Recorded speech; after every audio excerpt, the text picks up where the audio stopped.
Good afternoon, sir. Would you raise your right hand? Do you swear or affirm to tell the truth, the whole truth, and nothing but the truth under penalty for perjury? I do. Okay, go ahead and have a seat.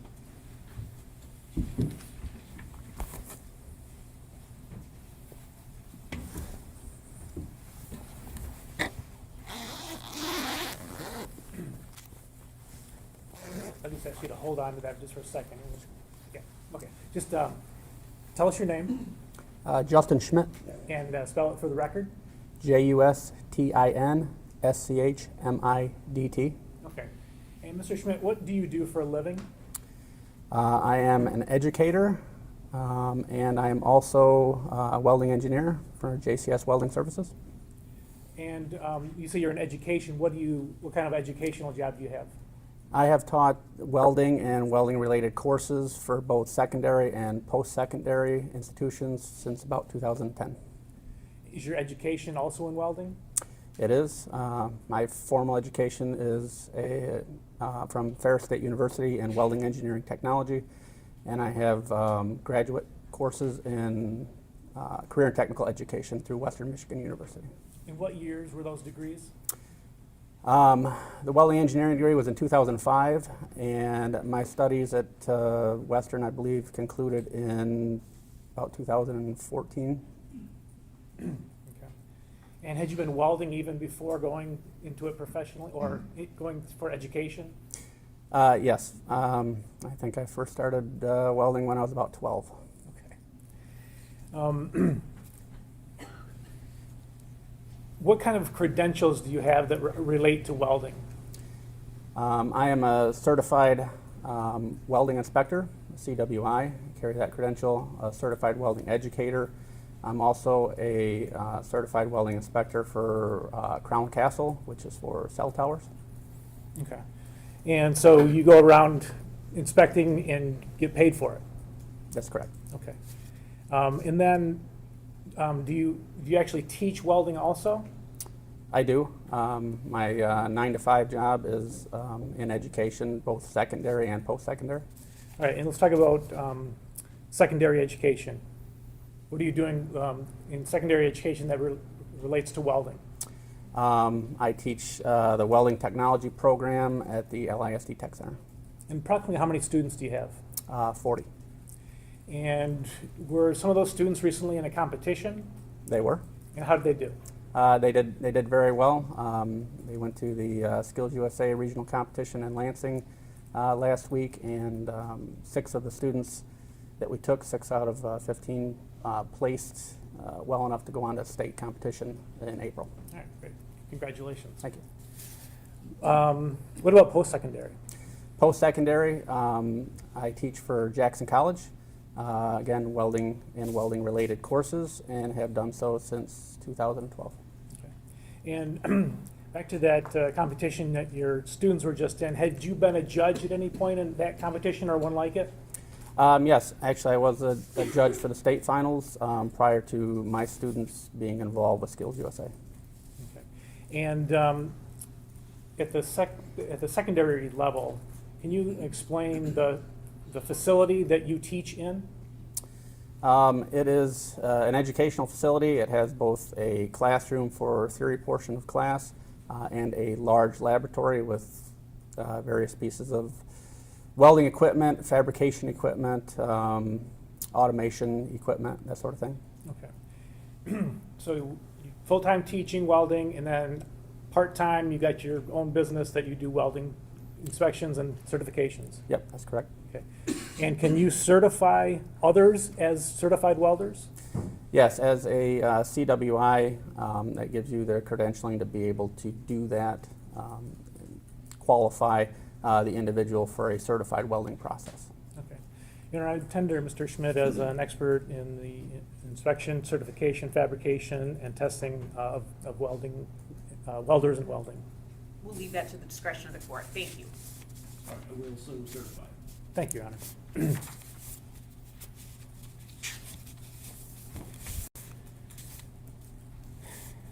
Honor. How did you get involved with this case? I was contacted by the Michigan State Police and asked to do an inspection on a vessel. Okay. And showing you what's been entered as People's 100? you recognize that? I do. And what is that? That is an anhydrous ammonia tank on a running gear, Okay. And number 34, correct? correct? Is that the one you inspected? It is. Okay. How many times? 4 times total.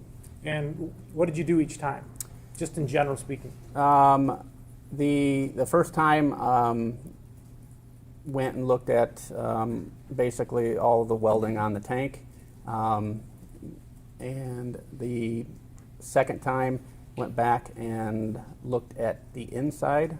A repair weld was seen from the first inspection.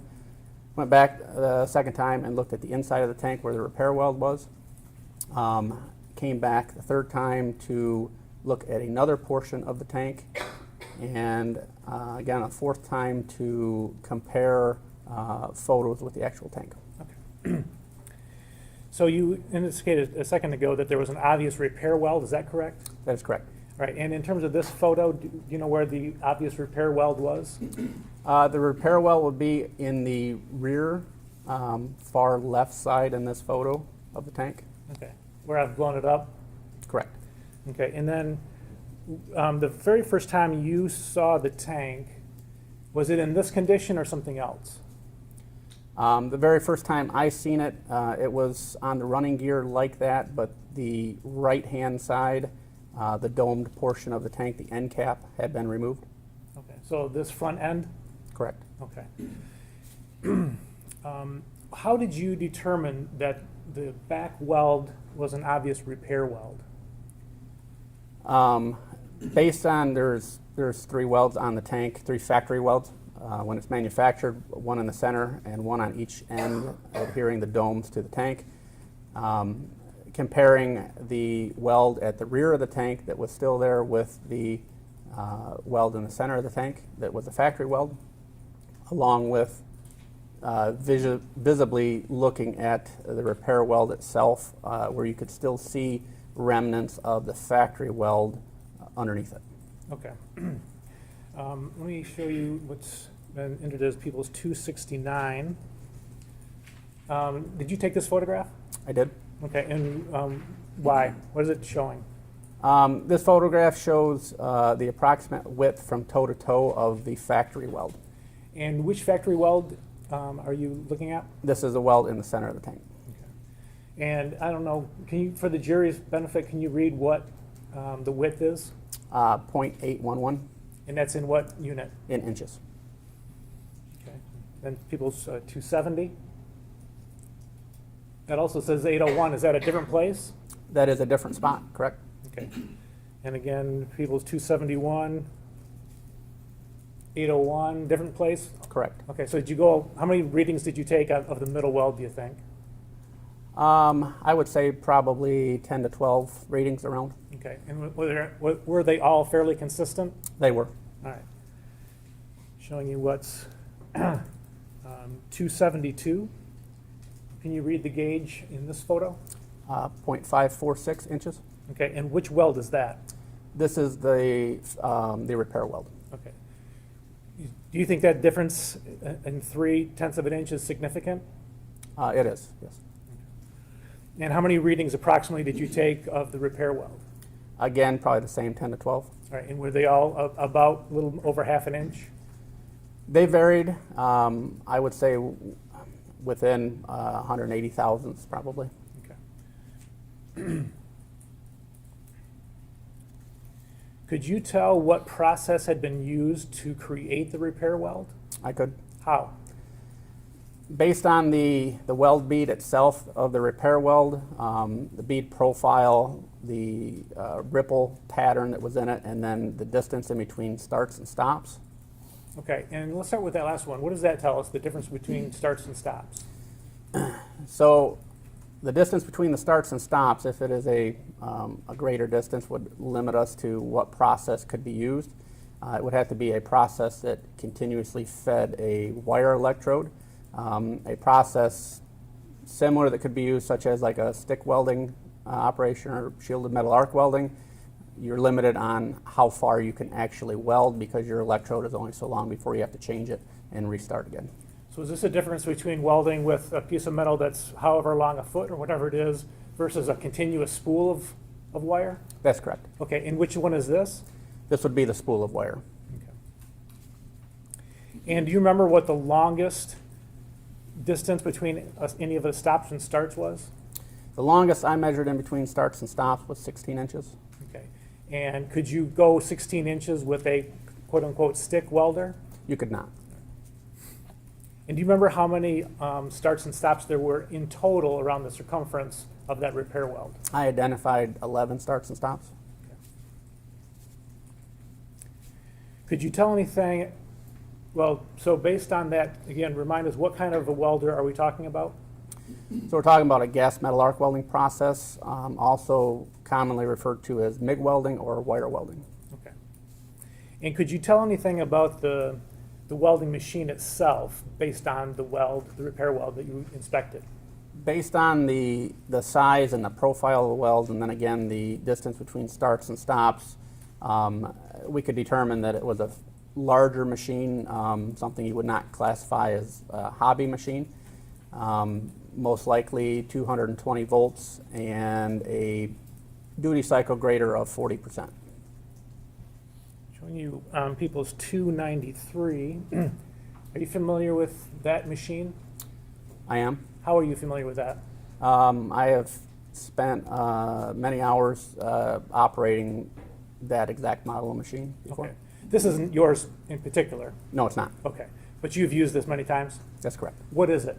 That is a Miller manufacturer, Miller brand, Miller-Matic Model 252.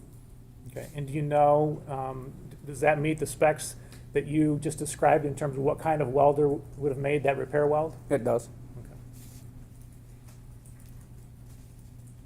When you say the profile and what was the other term you used?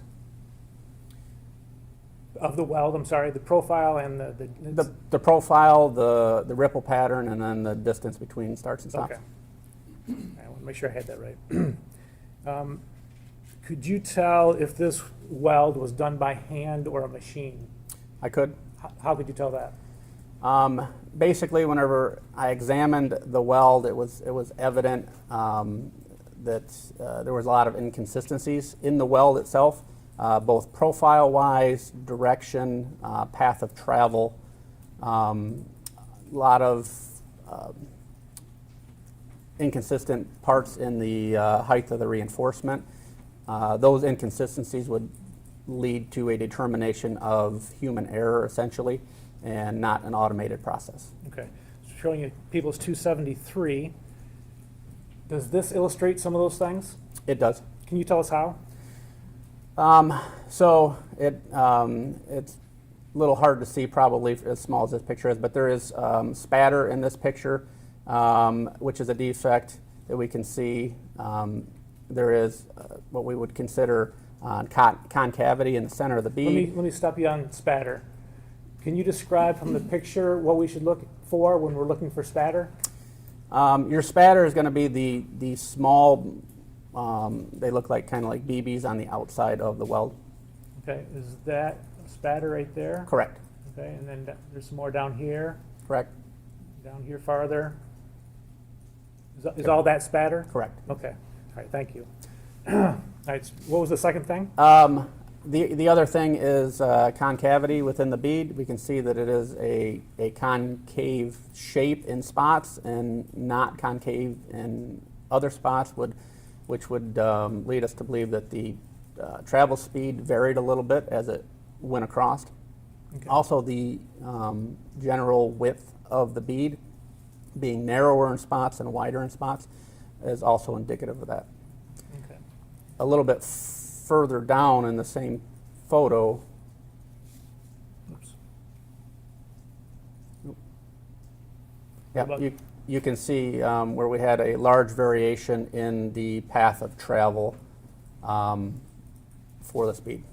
Okay, and describe that, what you're talking about, the path of travel? So we can see as the weld comes down from the top of the screen to about the center, we can see it run off to the left-hand side, off of essentially where we would assume the joint is behind that.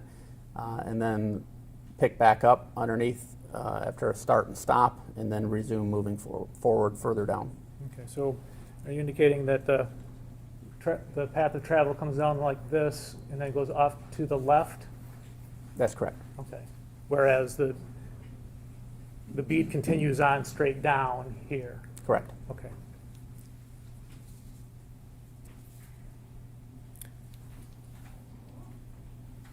Showing you 274. Does that give us some idea of the scale that we're talking about with that, when the path of travel ran off? It does, yes. Okay.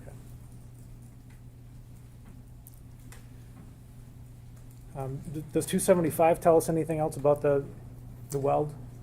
Again, general discontinuities located within the weld, and for lack of better terms, a sloppy appearance. Okay. So it wasn't just one spot, it was multiple spots that you had identified? Correct. So as an inspector, how would you evaluate this weld that you saw? As an inspector, to do a formal inspection, it would have to adhere to a specific welding code. And there is no welding codes that I have worked with that this would be acceptable in. So were you able to form an opinion about the level of skill and or training of the person who did this weld? I did. What was your opinion?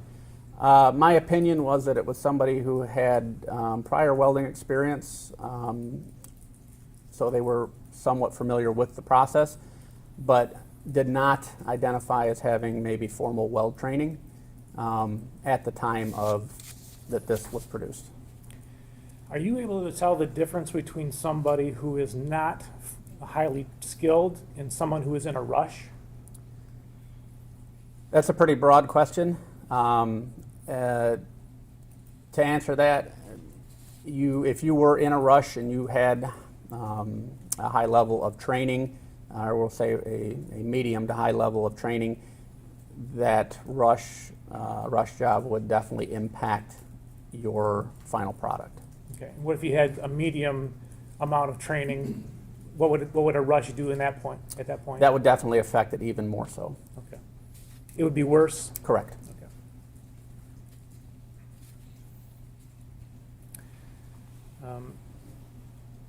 Showing you 276 and specifically looking at the bottom of this photograph. Could you explain what that is? That's an indication of a weld discontinuity that was then ground down to improve the appearance and shape. Okay. And what would be used to grind it down? Typically, you would use an angle grinder with an abrasive wheel. And just looking at people's 50 in the left hand, is that relevant to what you just testified to? That would be an abrasive wheel that would be applicable to an angle grinder, correct? Okay, and that would be something you could use to grind down a high spot in a weld? Yes.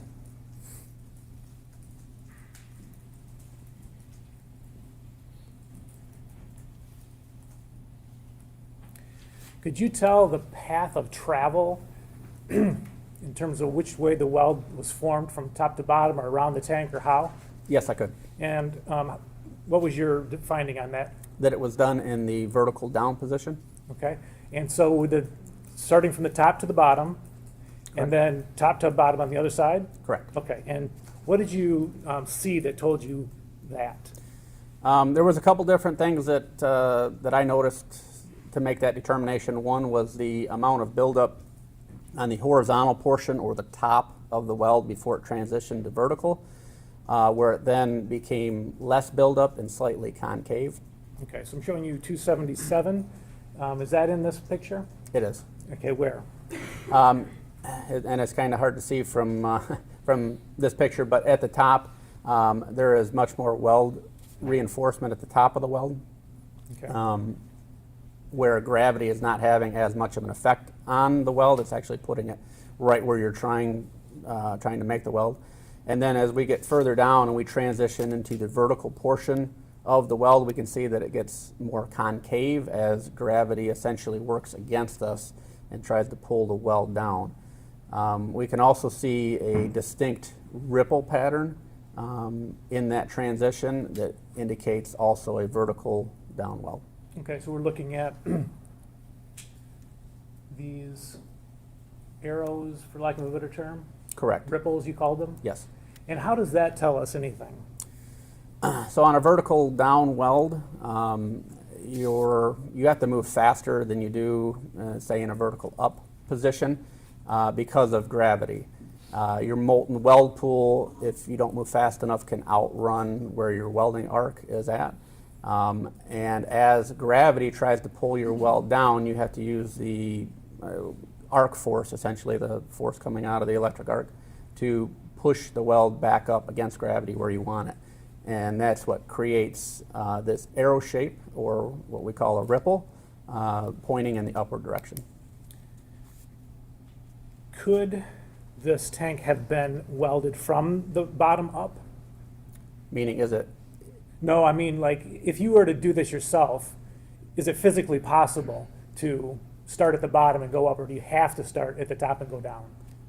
No, it is possible to weld vertical up, and the code that would, this tank would be under ASME Section 9, which is Boiler and Pressure Vessel Code for repair, actually would require it to be welded vertical up. Okay, so I think if I understood you correctly, if a vessel is going to be pressurized, the code says you got to go bottom up. That's correct. Okay. Which one is easier and faster?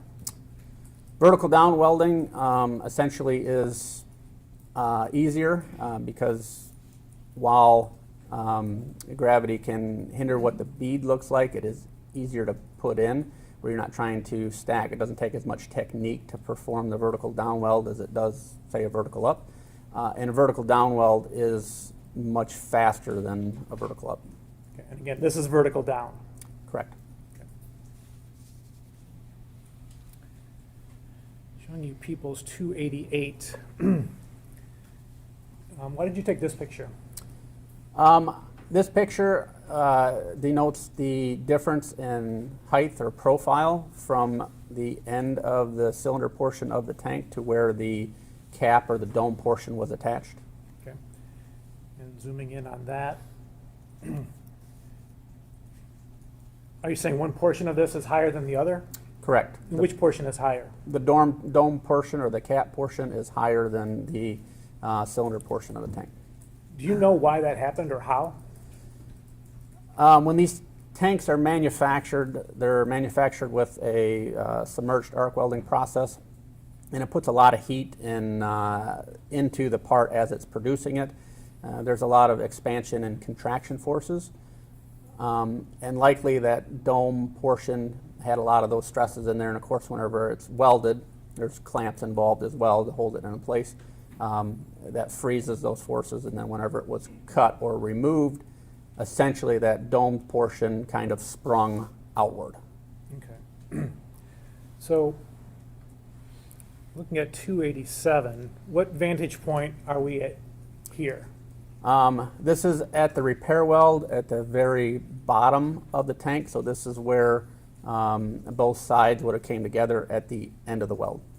Okay, and is the bottom two sections misaligned also, or are those even? No, the bottom section of both the tank and the domed portion of the cap are in the same plane in this picture. Okay. So the bottom matches up, but not the top. Correct.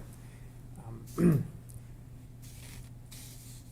you have an idea of what could have been, how this could have been put back together so that the bottom aligned? Yeah, so obviously if the dome portion kind of sprung out of shape after it was cut, and you go to line it back up, there's going to be sections that you can't align all of them, right? So you would specifically find a spot where you can align. In this case, it was at the bottom, so something was used probably to line up the bottom, forming essentially a cradle that goes under both sections to hold them in the same plane and line them up. Okay.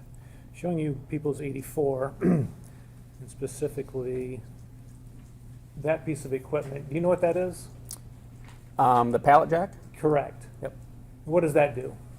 So essentially this is a jack that is used to move palletized items around. It moves up and down from the ground, and the two tined forks would then essentially go into a pallet.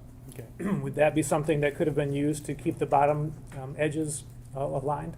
It is a possibility without knowing the definite dimension in between the tines of the pallet jack and how it would fit up to the circumference of the tank. That would be the question. But if it did fit, yes, it definitely could be used. Okay. And looking at People's 178, specifically these 4x4s laying on the ground,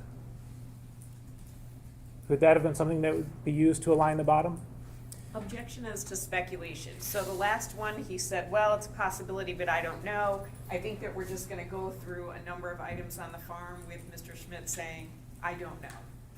This is the last one for what it's worth, Your Honor. And I think he is qualified to say what pieces of equipment that are available could have been used. I will overrule that objection. Thank you. Yeah, they could be, definitely. Anything that would essentially create a cradle that the tank could sit on and also the end could sit on could be used. Okay. And if the tank had a small amount of liquid in it, would it have been possible to do something to keep the liquid from spilling out? Before it was cut? Correct. Yes. So if you lowered one end of the tank that you are not cutting on, that would essentially send the liquid down to the other end where you could cut the opposite end free without getting into the liquid. Okay.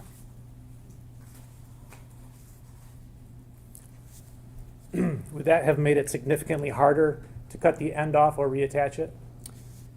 It depends on what angle you had to put the tank to, and how much liquid essentially would be in the tank that you're trying to disperse to the other side.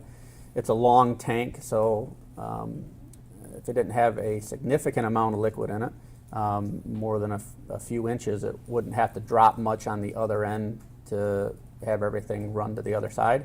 And that would not create, if it was just an inch or two drop, that would not create too much of a problem on the other end for alignment. Showing you 281. Now are we on the inside of the tank? That's correct. You had to crawl up in there? Yes. Okay. What is this picture showing us? So this picture shows us the inside of essentially where the cut was made that removed the dome portion cap, and then where it was welded back on at. And we can go ahead. What about this white substance? So the white substance is a paint drip on the inside of the tank. Okay, and what does that tell you? That indicates that it was painted after the repair weld was made, and then the condition of the repair weld was not essentially liquid tight and allowed paint to drip through to the inside. This also indicates that it would not hold a significant amount of pressure after the fact. Okay. Now showing you 282, again, still inside the tank. That's correct. What is this? This shows us the cut kerf from when the domed portion was removed. This is a backing ring on the inside of the tank. Essentially, in the manufacturing process, this would have been put in there to aid for penetration of the factory weld in a solid seal. And this shows where the cut was made, essentially a little bit of variation off of the center of the backing ring. Okay. So if we zoom in here, is the backing ring, is this the edge of the top side of the backing ring? Correct, that is one side of it, yep. Okay. And then what is this groove right here? So that is the kerf that was produced when the domed portion was cut from the tank. Okay, and explain, what is a kerf? Kerf, whenever you have a cut essentially of anything, you have material that is removed in essentially a void. The thicker the item used to cut something, the wider the kerf essentially would be. Okay. And so here, we're inside, so the weld from the outside did not come all the way through and cover up that kerf? That's correct. Okay. 283. Also from inside the tank, another picture of the backing ring, the kerf. This kind of denotes how straight this section of the kerf is, or the cut that was made. And then there's also another spot of paint that leaked through. Okay. What would be used to make a straight cut like this? For this cut, whenever the cap was removed from the tank, and an abrasive cutting wheel was used. Okay. And you can tell that from the straightness of the cut? Straightness of the cut is one indication. The smooth edges of the cut and the kerf is another. And then here we see slivers or shards that were left behind from that process, and this is very common with that. Okay, and this is photograph 284. So again, just for clarity, you said there's shards or slivers? Correct. And Yep. Where are those in the picture? These are the items that look jagged and are hanging down from the backing ring. Okay. And 285? More of the same. Okay. 286? More of the same. In this photo, we can also see the kerf was wide enough in this spot where we can see the actual repair weld that was made in this groove. And indicative of this picture here, we can see a silicon deposit that was left in the repair weld, and that is very common with a gas metal arc welding process and an ER70S type filler material. Okay. So a MIG welder? Correct. And just for the jury, where do we see that silicone deposit on this picture? It is the brownish looking item, probably mid screen, that extends out into the weld. Okay, we're talking about in this area right here? Correct.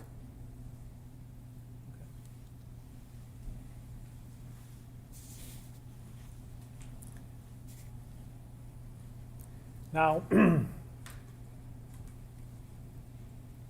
how do you know it wasn't a plasma cutter or a torch?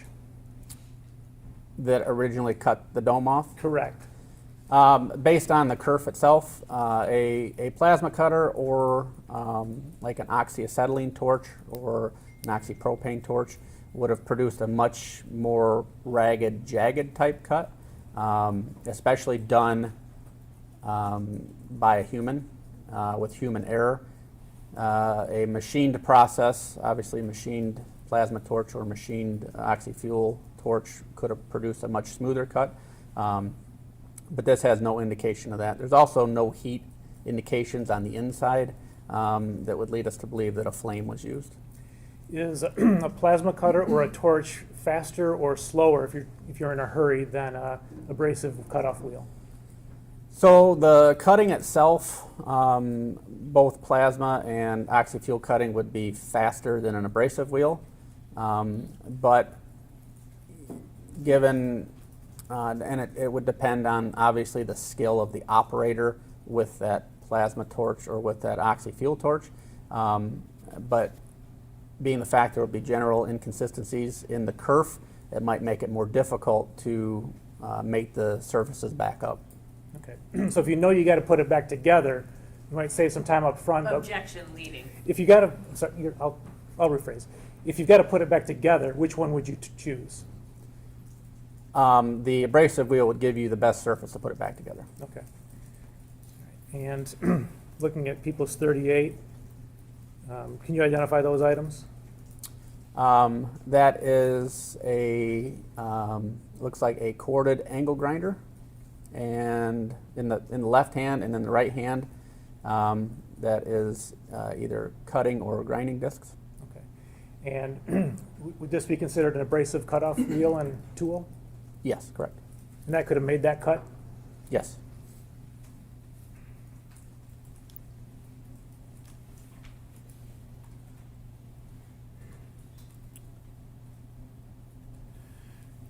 Yeah, moving on to people's 290, what is this a picture of? This is a picture at the top of the tank on the end where the repair weld was made, where the dome was attached back to the tank.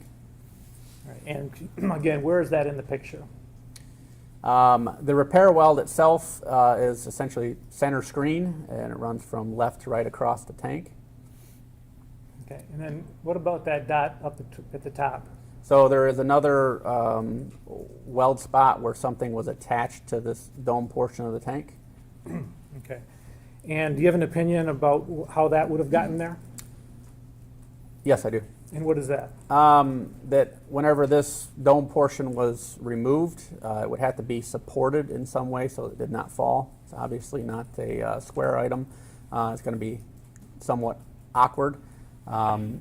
So the ideal way to do it would be to attach probably a chain or something in that fashion to hang the item so that when it's cut free, it does not fall. Okay.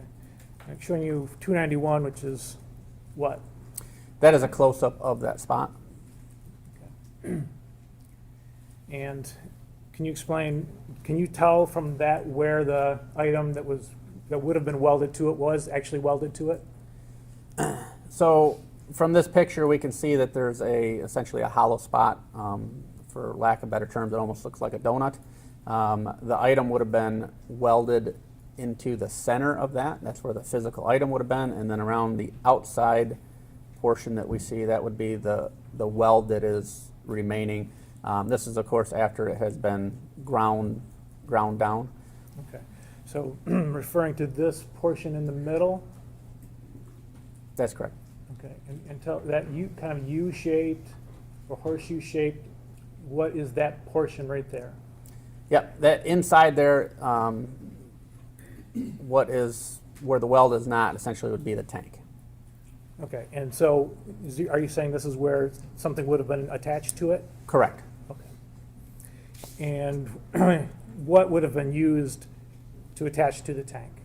Objection, speculation. If you were doing this, what would you use? If I was doing it, Objection, sorry. speculation. Well, the question is, what would he use if he were doing it? I think that's speculative. But then it's irrelevant. What he would use if he were doing this is totally irrelevant. It's not what an expert in welding would use. I can rephrase just a tad, Your Honor. All right, go ahead. Given the evidence here of the weld to the top of the tank, do you have an opinion what was used to support it so it didn't fall off when it was cut all the way? I do. Okay. Please tell us. It appears that a chain link would have been welded there. Okay, thank you.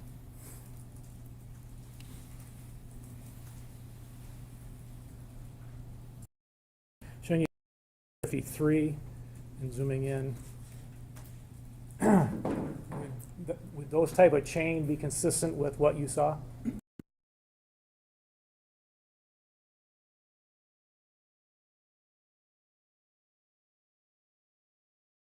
If a chain had been welded there,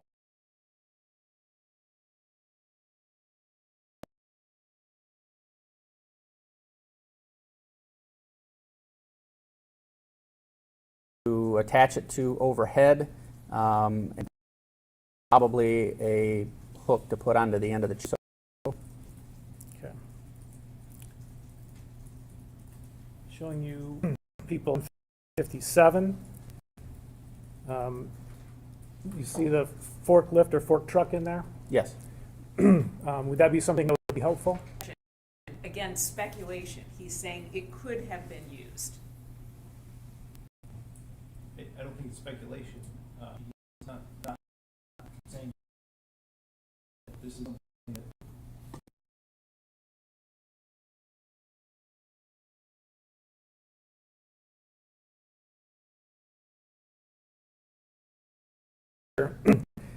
If you had, how would you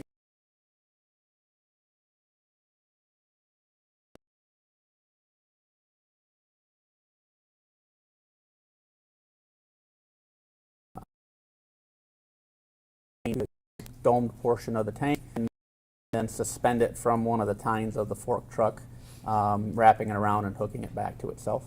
Okay.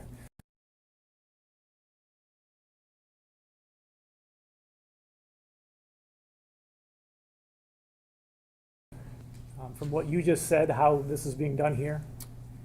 Yeah, essentially the exact same way, except for they have used essentially a large hook, a wrecker hook, gone through an opening in the tank rather than welded the chain link to the end of the dome.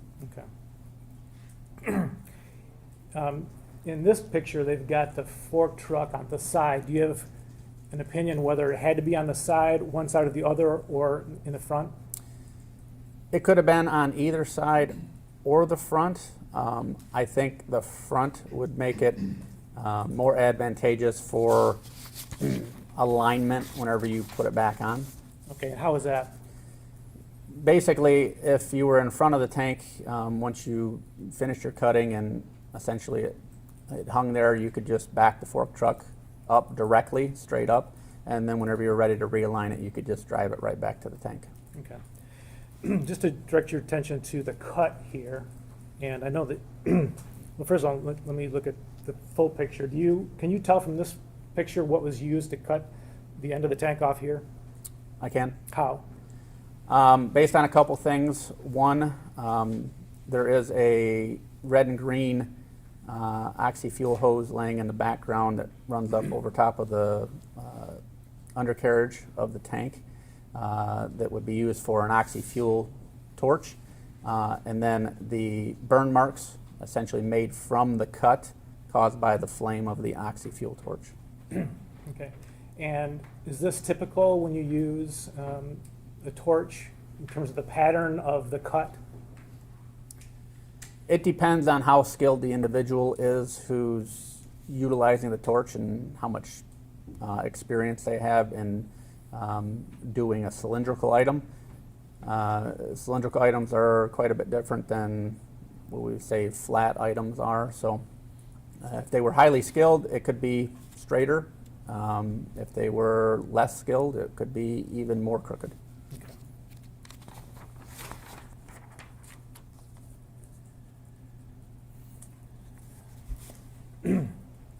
What other equipment would you need besides the welder and a way to support the bottom and to hold it from the top? Besides those things, what else would you need to do a welding job on the end cap? Just welding the end cap? Correct. Obviously, you would need probably some PPE or personal protective equipment, which would include a welding helmet and gloves, that sort of thing. You would not be able to, a welding helmet essentially would be a must. You would not be able to see what you're doing without it. Okay. So if you tried to weld without a welding mask, what would happen? Essentially, you'd be trying to do it with your eyes closed. If you left your eyes open, the light would be extremely bright and probably hurt your eyes. You could also receive UV burns to your eyes because of it. So you would be trying to do it with your eyes closed and essentially doing it blind. You would most likely run way off course in a very short period of time. Okay. So even given the inconsistencies in that weld, can you tell if that was done by somebody who was doing it blind, for lack of a better term? It definitely was not Okay. somebody So- who had their eyes closed.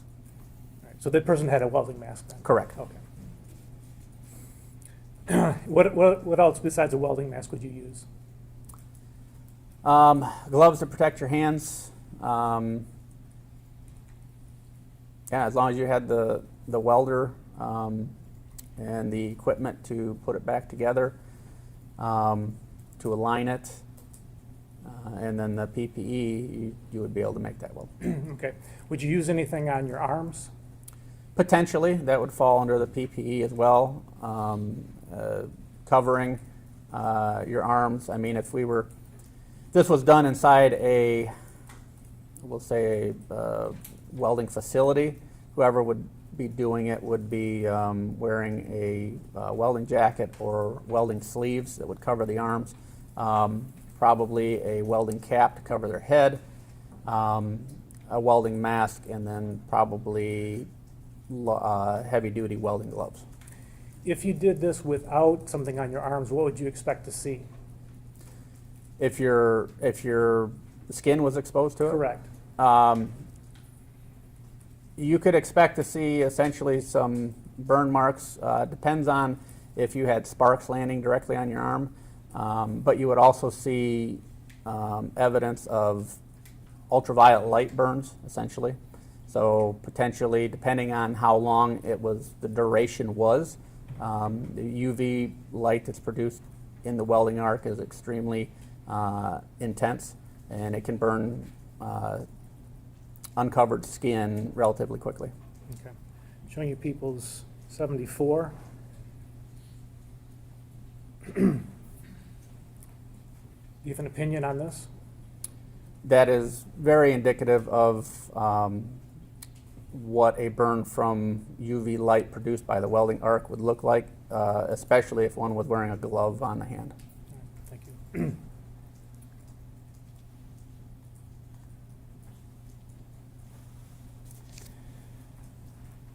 You said a relatively short period of time. What would be the shortest you would think a person could be welding and get the results in that picture? There's a few facets to answer that question. One is going to be the amount of voltage and amperage that's being produced in the weld.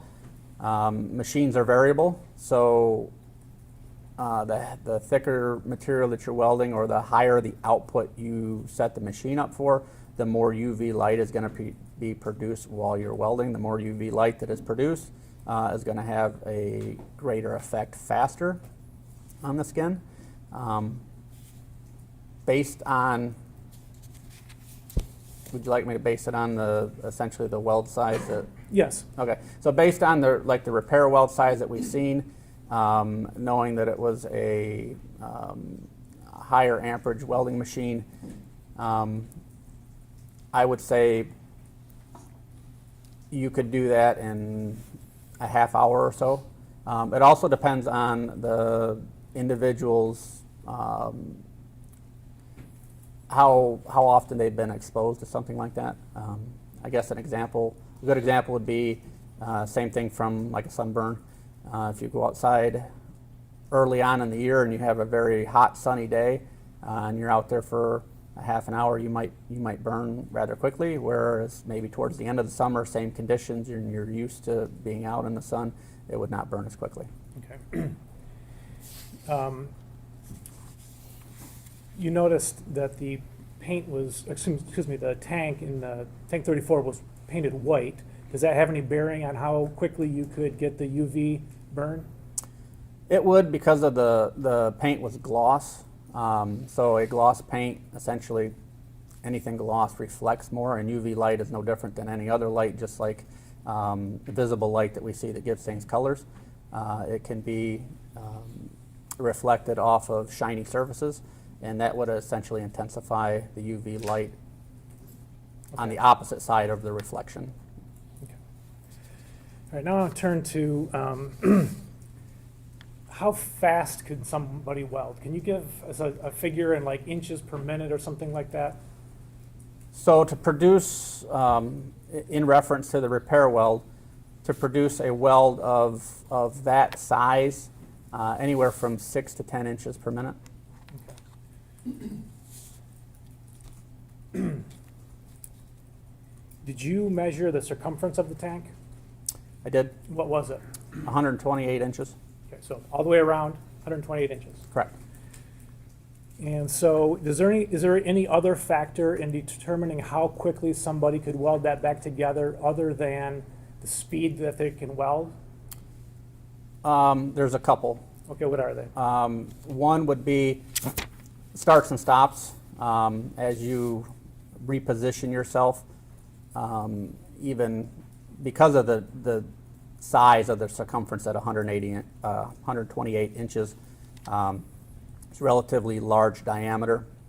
nobody could weld from start to finish all in one go. So you would have to reposition yourself often to create that one weld. That's going to take a little bit of time factored in. Also, the limitations of the equipment itself. Welding equipment has, every piece of welding equipment is rated by a duty cycle. And duty cycle for a welding machine is a period out of 10 minutes that you can actually, or that the machine is rated to have an arc on time. Okay. And so give us a typical duty cycle. 60%.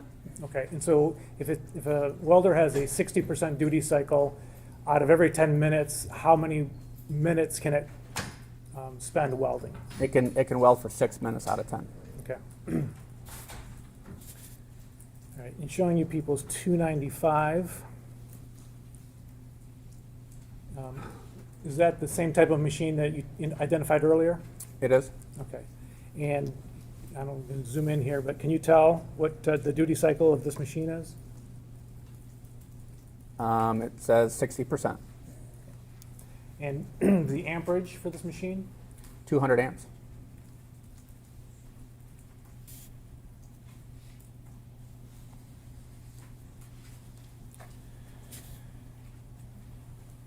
So you said you could do 6 to 10 inches per minute. Slow would be 6, fast would be 10. And you could weld 6 out of 10 minutes, 6 minutes out of every 10 minutes, correct? That's correct. All right, so what would be the quickest, given those variables, that someone could weld that entire 128 inches? Can I refer to? Did you do some notes? I did. I brought some notes and I did some calculations. Okay, if that would refresh your memory, yes, please.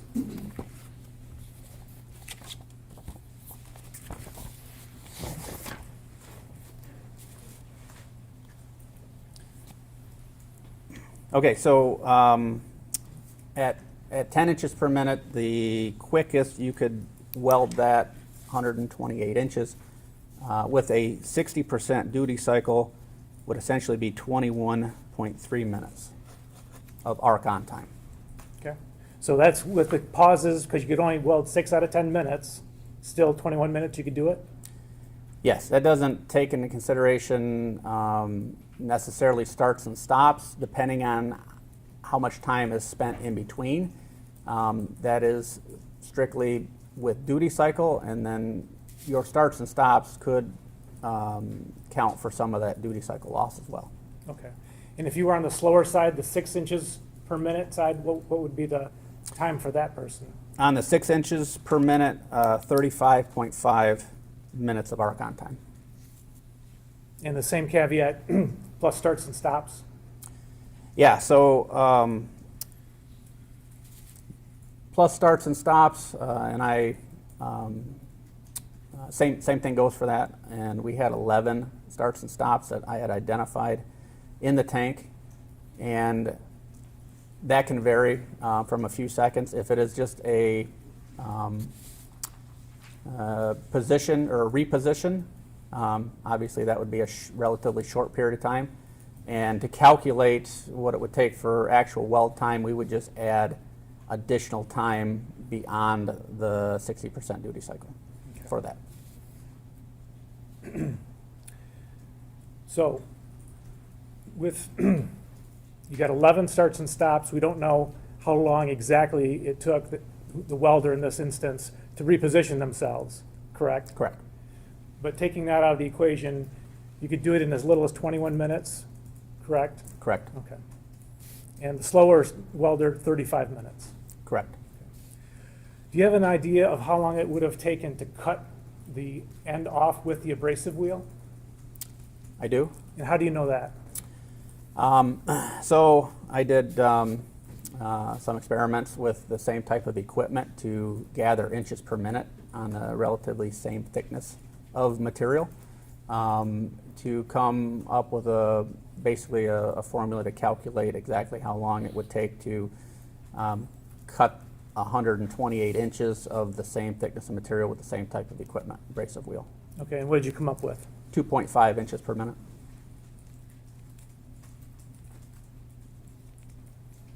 Okay, and so then to cut 128 inches at 2.5 inches per minute, how long does that take?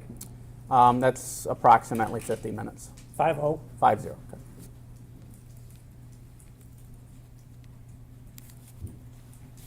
Okay. Is there any reason that would have to be done all at once, or could you break that up?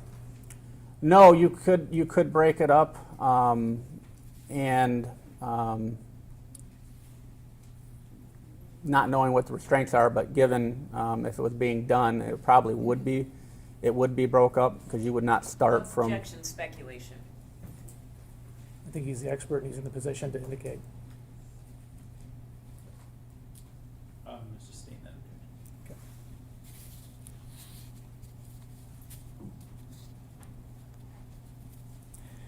Okay. After cutting it off, welding it back on, how quickly could you repaint it? How long does it take to cool down? Because there's a lot of thermal mass in this tank, or a lot of mass in general, it would be able to cool off rather quickly. And because it's so big, 128 inches of weld, by the time you got back to the side that you started with, it would be completely cool, essentially. So you could start on that side right after you were finished.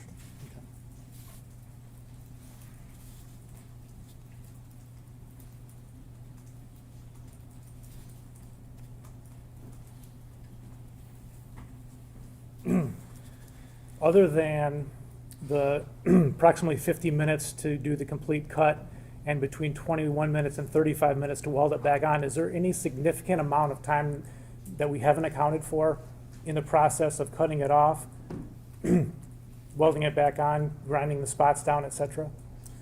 No significant amount of time, but there are other things, obviously, that would be in there. Like what? The time it takes to essentially remove the cap to provide access to the tank, and then to put the cap back to the tank and align it.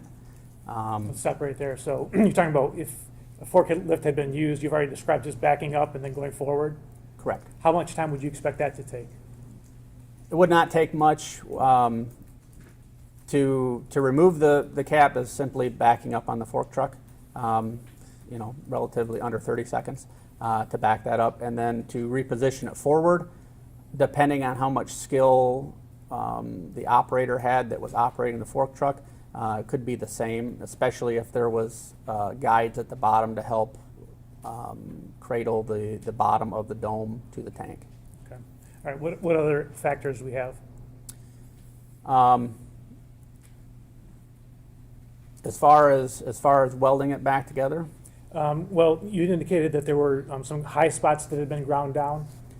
yeah. So there was some discontinuities within the weld. For a better terminology, drips that would stick out, high-profile spots in the face of the weld bead that were ground back down to create uniformity with the weld. Small spots, I would say 5 minutes of grinding would be enough to do all that was done. Okay.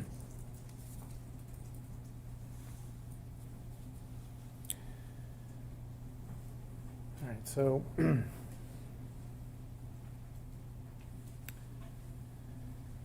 at some point you said at the very beginning that the fourth time you looked at the tank, you were comparing a photo that you were provided with the physical tank itself. Is that correct? That's correct. All right, and can you tell us what was the photo on that you were looking at?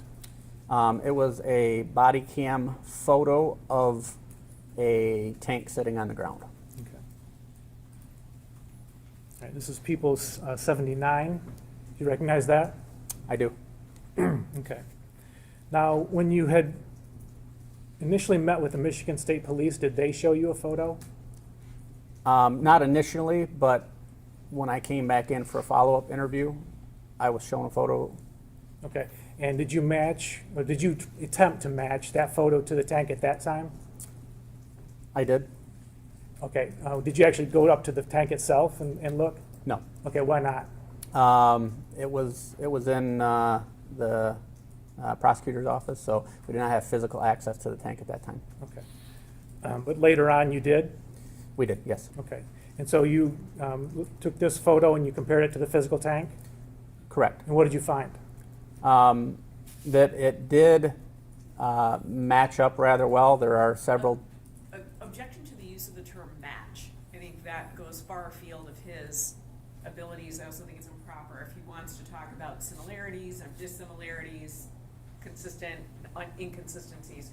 But to say it's a match is unfairly prejudicial. I'm fine with that, Your Honor. Could you explain consistencies or inconsistencies? Yeah,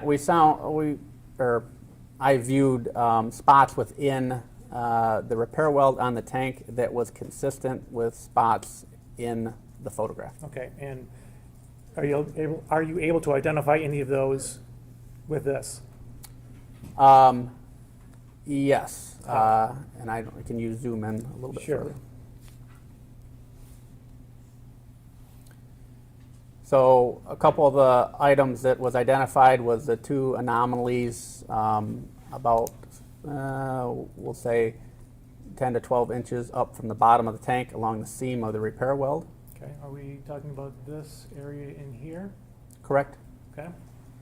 And then the offset at the top of the tank where the dome is attached. Okay.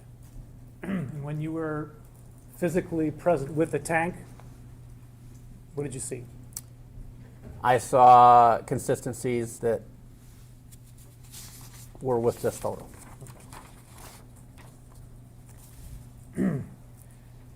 Were you able to, when you looked at this, did something stand out to you in terms of the paint? I noticed that the paint was very flat In what part? around the weld area.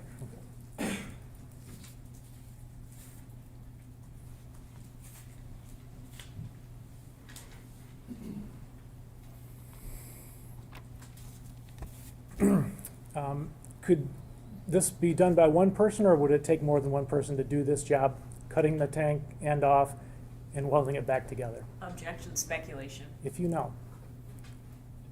I would overrule if he knows, I think he can answer. This job could be done with one person if they had the proper tools and equipment. Okay, and the tools that we've talked about today. That's correct. All right, thank you, nothing further.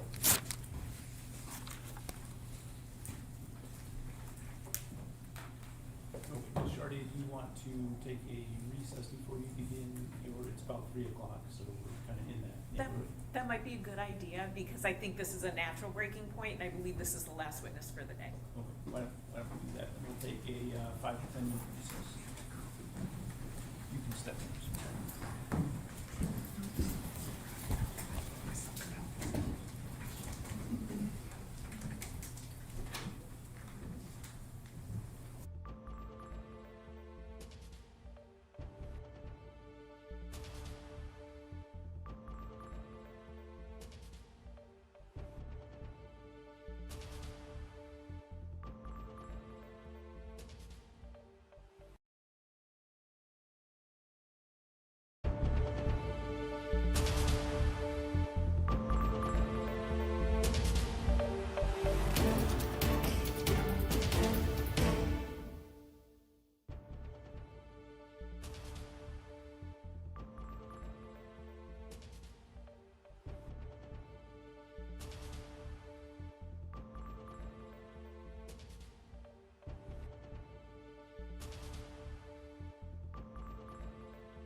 Thank you, Your Honor.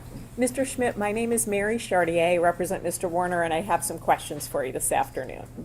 So you indicated that you were contacted by the Michigan State Police on August 27th, 2024. Is that accurate? Yes. How did they reach out to you? How did they learn about you? Do you know that?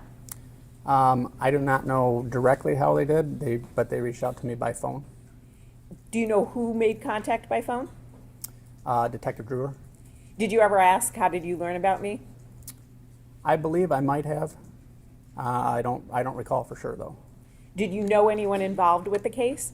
I do not. Had you worked with them, Michigan State Police or anyone in the past? No. Now, you then went, did you go that day to look at the exterior of the tank? I would have to look at my report for exact dates, but I believe it was scheduled for a couple days later. Sure, so why don't you take a look, if that would help refresh your memory.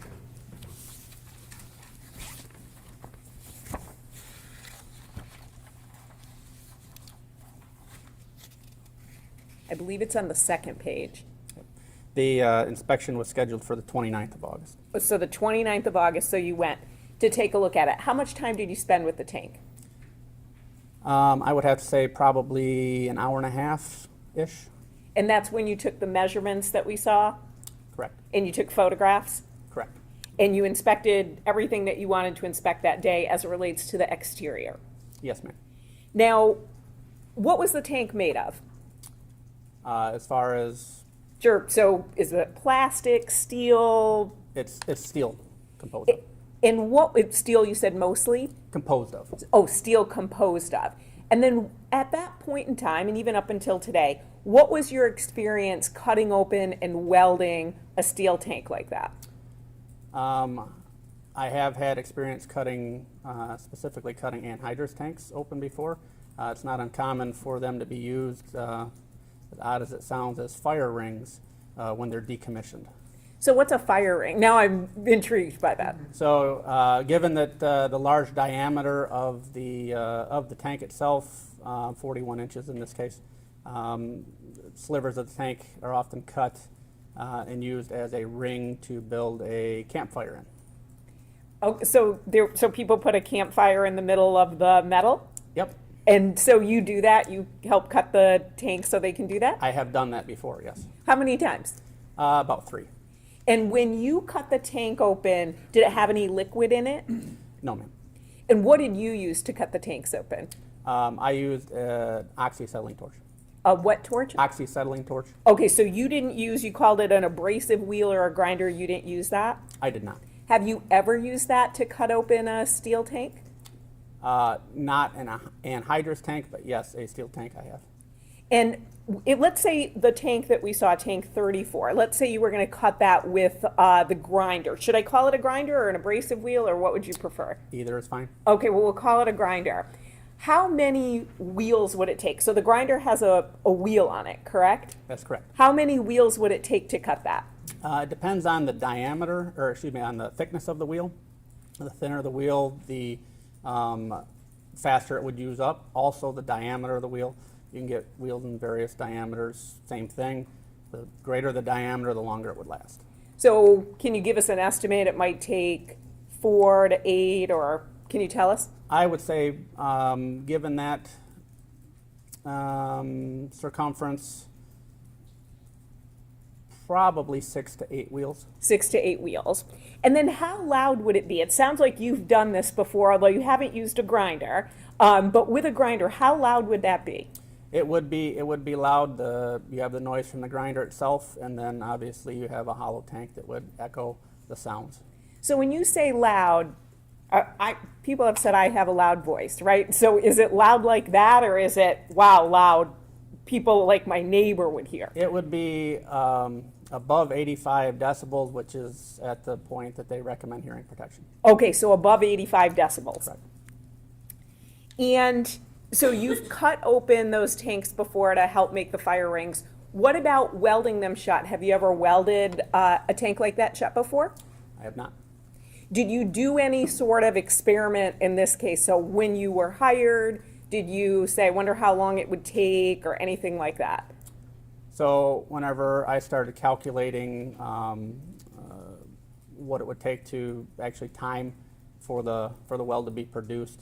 I did do some experiments because basically the type of weld that we see as the repair weld is not what we would consider a common weld for that type of joint, meaning there was no concern for penetration, right? It was just to put the cap back on. So thickness wasn't necessarily a priority. If we used any type of calculator, there are some online weld calculators, and then there are some formulas. It's going to give in the actual thickness of the weld. So to get a more accurate measurement, I did do some physical experiments where I welded very similar to that. And so did you take that into account when you were coming up with the calculation of how long it would take, how long it took you? I did. And then your experience level is how many years? 20 plus, I think? It is. Okay. Did you have a student do it to see maybe how they would do it?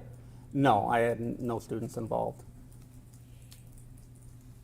Now, would a weld like that, or the grinding, so either the cutting or the welding, does that cause sparks?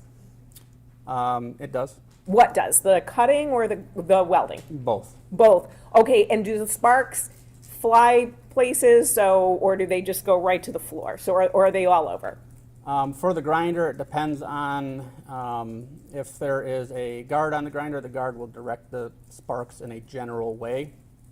Usually they're rotatable so that the sparks do not hit the operator, or you can send them in a direction that you would like for them to go.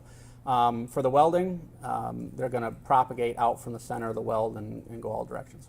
Go all directions, including, for example, on clothing? It's possible. It depends how far the operator is away from where the welding is happening, but yes. What about on the floor? Yes.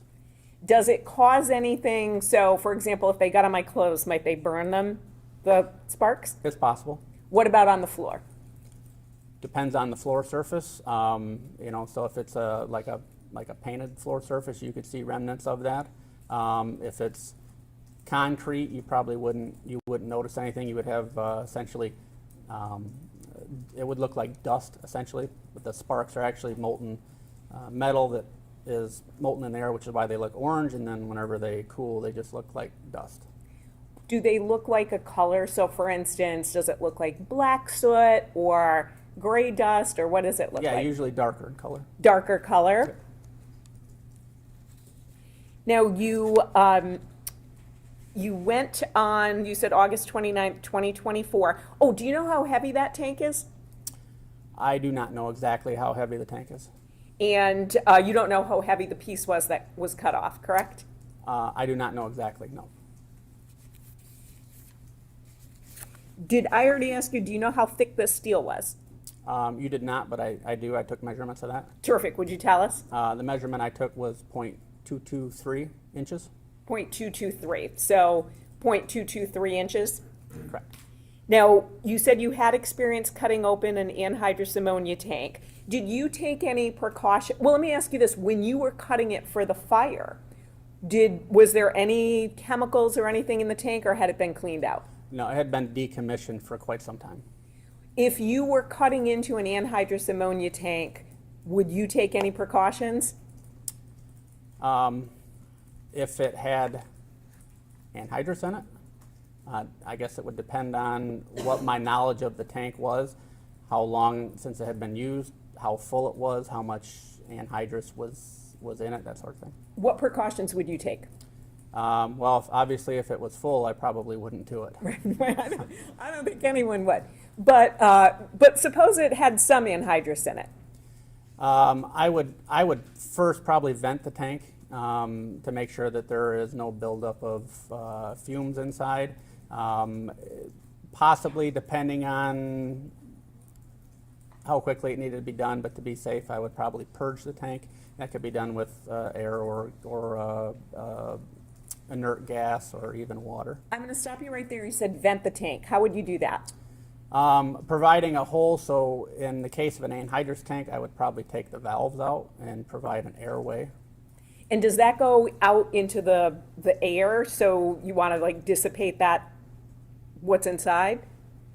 Mainly so that it's not a contained vessel.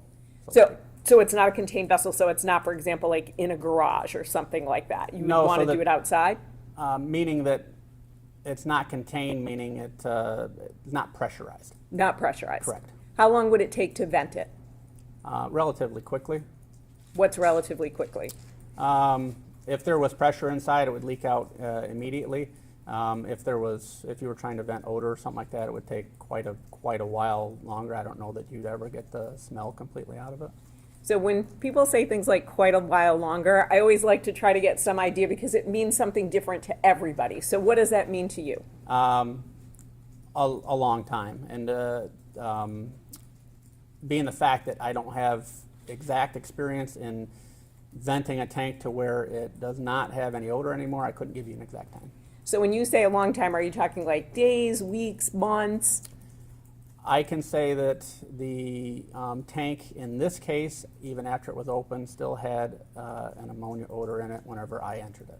And So- that was quite a while. And so was it a strong odor? Yes, it was fairly strong. Now, you said you were telling us other things that you would do, and then I stopped you so I could understand the venting. So what was something else that you had said? Potentially purging it, and you could purge it with air, or you could purge it with an inert gas, or even some people that repair tanks will purge with water so that there's no vapor inside. And then anything else, any other precautions you would take? Obviously have a face shield.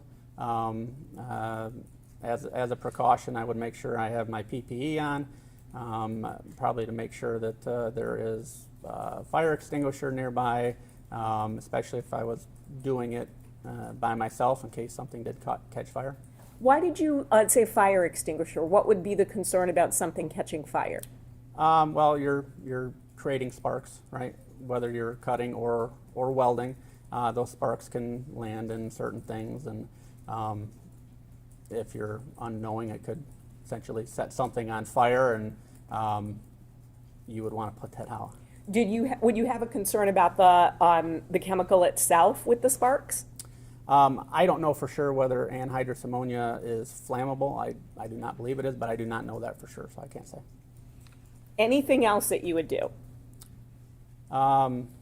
Obviously, arrange equipment, make sure I had everything I needed to be able to do it, but for precaution-wise, probably not. And then, do you have any experience painting an anhydrous ammonia tank? I do not. So you don't know how long it would take the paint to dry, anything like that? I do not.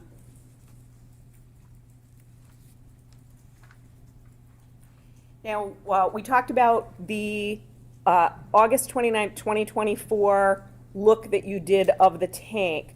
You said that there were contaminants, and I reviewed your analysis, contaminants combined with the weld material during the welding process. Do you know, and that's on page 3 if you need it, do you know what those contaminants were? I do not specifically. I can make an assumption or give you my opinion on what they were. So we don't want any assumptions in a courtroom. So if you don't know the contaminants, that's fine. Yep. Thank you. And so you don't know, again, where they came from. Correct. Thank you. Then you ultimately met with Detective Drewer and Detective Singleton in September. Is that accurate? Correct. And tell us about that. What did you do at that meeting? I had an interview with them, and they wanted to show me a photo of the tank and asked me if I could identify the tank, or I should say a photo of a tank, and asked me if I could identify the tank in the photo. And is that, at that trip, before you met with them, is that when you viewed the interior of the tank? Yes. Okay, so you had viewed the interior of the tank in September, then you met with Detective Drewer and Detective Singleton, and they wanted to show you a photograph and then see if that was consistent with the tank that you had viewed. Is that accurate? Correct. And the photograph that they showed you was actually an enhanced photo, correct? I'm not sure if it was or not. I know it was a photo that was on a device. It was from a body cam. I don't know if it was essentially a still photo or if it was a stop in the footage itself. Do you remember them telling you that it was an enhanced photograph? I don't remember them saying that, but it's possible that they did. Would listening to your interview help refresh your memory? It would. Thank you. Ms. Saylor, would you go to GEE 03 at about 58 seconds?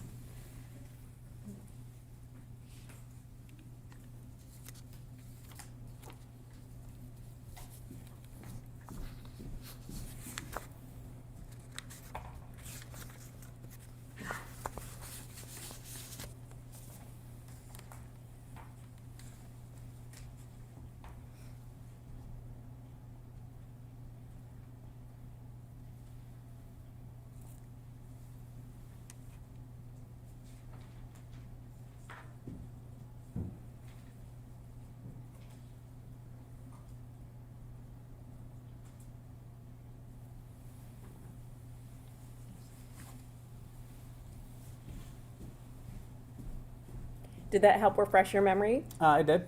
And it was an enhanced photograph, correct? So they commented that they had enhanced it as much as they could. Correct. And you have no reason to believe that they were lying to you and they said it was an enhanced photograph, right? No. And at that point, you looked at the photos taken by law enforcement, including the enhanced one, the body camera, your photos, and the actual tank, correct? At that point, yes. At that point, and you didn't issue any kind of an opinion that you thought that this was consistent, correct? I believe my opinion during the interview that Yes. you're referring to. Yeah, my opinion was that from what I had in front of me, I couldn't make a determination. You could not make a determination. And that would have been, again, September 24th, 2024, correct? That's correct. Then you went back and viewed the tank a third time. Was that January 5th, 2026? It was. Why did you go back and view it a third time? At that point in time, there was a question of if there was any other weld marks that might have been missed on the tank. I wanted to take a look to see possibly how the end cap might have been supported, if there was any marks, that sort of thing. And so, did you miss a weld mark when you had viewed the tank the prior two times? I wouldn't say I missed a weld mark, but there was a weld mark outside of the repair weld that was on the tank. And had you noted that there was this other weld mark on the tank? I had not. Now, when you went out in January, did anyone tell you what to look for? So give you any guidance? As far as the weld mark Yes. that was noted, no. Did anyone show you any still photographs, any body camera images, anything like that? So while there, I'm trying to, I can look at my report. Sure. I'm trying to remember if that was the instance or if it was at a later date. But there was a time there with the tank that I was showed a still photo again of that same body cam footage while I was there with the tank. So was that at that? That's what I'm trying to. Okay, sure, go confirm for you. take a look.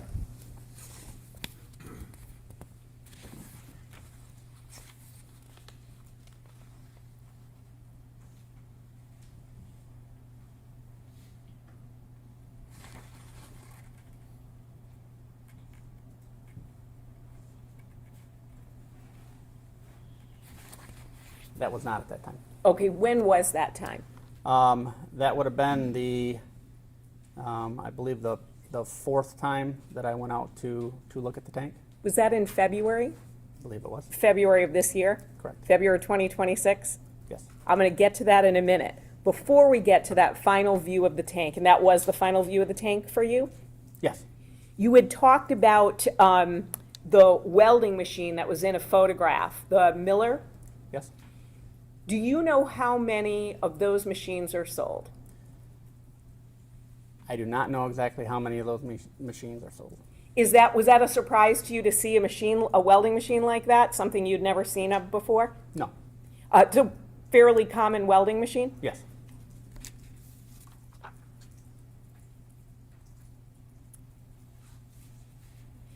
When you were preparing your analysis and then for this case, did anyone show you a comparison of welds and ask you, okay, can you tell if the same person did this weld and this weld? No, but I believe I was asked if you could tell if a specific person did a weld early on. And what was your response to that? No. So it's not, you didn't do a weld lineup to see if you could match? No. Now, when you were talking with Mr. McCready and testifying, you were talking about the pallets and the cradle and things like that. You would agree with me that's all speculation on your part, correct? I wouldn't say if it's, I would say that's my opinion on how that would be done and how I would do it. Sure, how you would do it, right? But you don't know that's how it was done, correct? I do not know that's how it was done. And so, for instance, when you were talking about a chain, you don't have a chain that you can say, this is the chain that was supposedly welded to the tank, correct? No.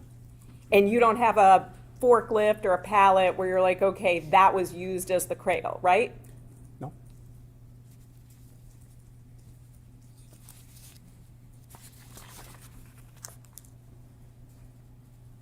Did anyone talk to you about, or say, could you use a chain? Something like that? I believe I was asked how I would do it and specified that that's how I would do it.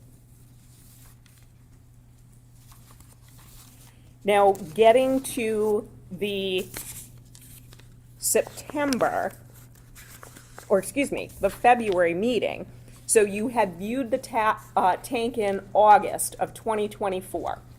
You had then viewed the tank again in January of 2026. In between that, you saw the tank in September of 2024, and that's when you were shown the enhanced photographs, correct? Correct. And so at no point, again, did you reach some sort of an opinion that there was this similarity between the two tanks that we're hearing about today, right? No. That came about at a meeting on February 9th, 2026, right? Correct. Who was in that meeting? When I went to examine the tank, Sure. I believe both Mr. McCready and Detective Brewer were there. So Mr. McCready and Detective Drew were there. Are you aware the trial had actually started at that point in time? No, ma'am. And only on February 9th, 2026, did you then claim that now you could say there were consistencies between the two, to the point that you were going to be testifying to that in court, correct? That's correct. Thank you. I have no further questions.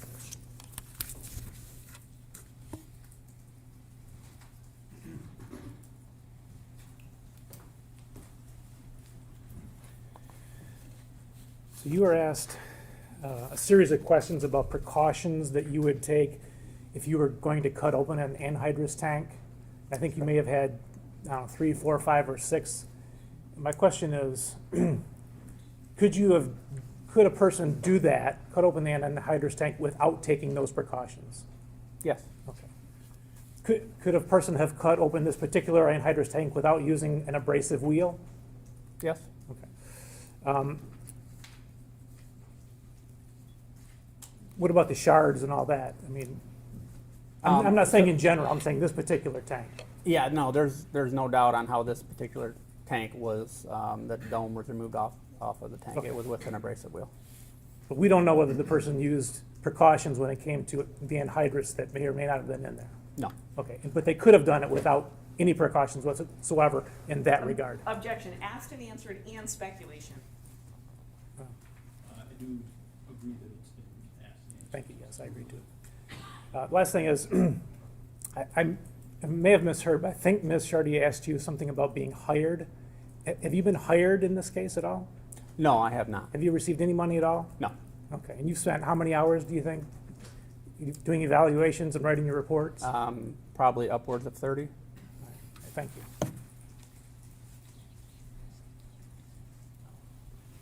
When we met, or when you met with Detective Dreyer and Singleton, did any of us ever tell you what to say? No. Okay, thank you. I have nothing further, thank you. Your Honor, can we approach? Yeah. Actually, I don't need to, I'm sorry. I think I'd like to keep Mr. Schmidt under subpoena just in case tomorrow there are questions. Okay. Tomorrow there are questions by who? Well, that's fine. Not that he would come with us tomorrow. Should we ask questions based on the tank?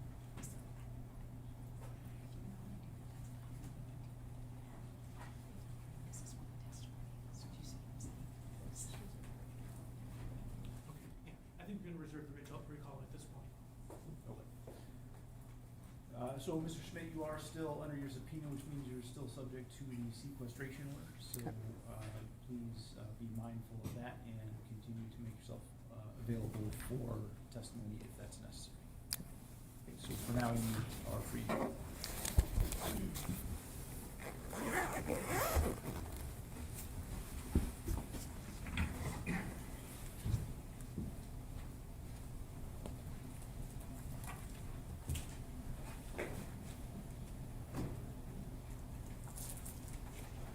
All right, and to my understanding, that is our last witness for today. Is that accurate?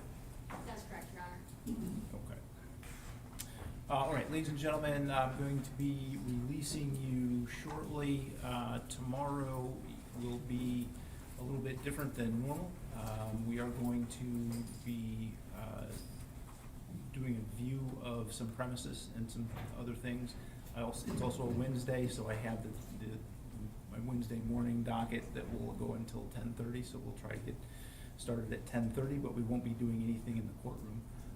We get to go on a field trip. So I do have an instruction to read to you regarding that. We will be letting you see the anhydrous ammonia tank where Ms. Warner was discovered, the Warner's Munger Road home and property, and the Paragon Road property, only to help you understand the evidence that has been and is presented in court. You must not consider anything you learn from seeing the tank and properties that was not covered by the evidence admitted in the trial. We will be conducting these site visits tomorrow at 10:30 a.m. Please arrive at your normal meeting spot around 10 a.m. We will provide transportation to the premises and returning to the judicial building, and we will also provide you with a lunch. The properties are likely to be muddy, and it's my understanding we may get some snow tonight, so you may want to wear boots and casual clothing and dress for the weather. We will not be spending any time in the courtroom tomorrow. Neither myself nor the attorneys are permitted to speak with you while you are outside the courtroom, as there will not be any court recorder with us. There will be a Michigan State Trooper leading you through the property, but he cannot answer any questions. You will be permitted to bring your notepads and maps. You may not discuss the case with your fellow jurors or anyone else during the site visit. You may not take any photographs or videos with your personal devices. If you have any questions about the logistics of the premises visit, if you know them now, you can write them down now and pass them to the bailiff. Other than that, during the trial, please do not read, listen to, or watch any news reports about the case. Under the law, the evidence that you consider to decide the case must meet certain standards. For example, witnesses must swear to tell the truth, and the attorneys must have the ability to cross-examine them.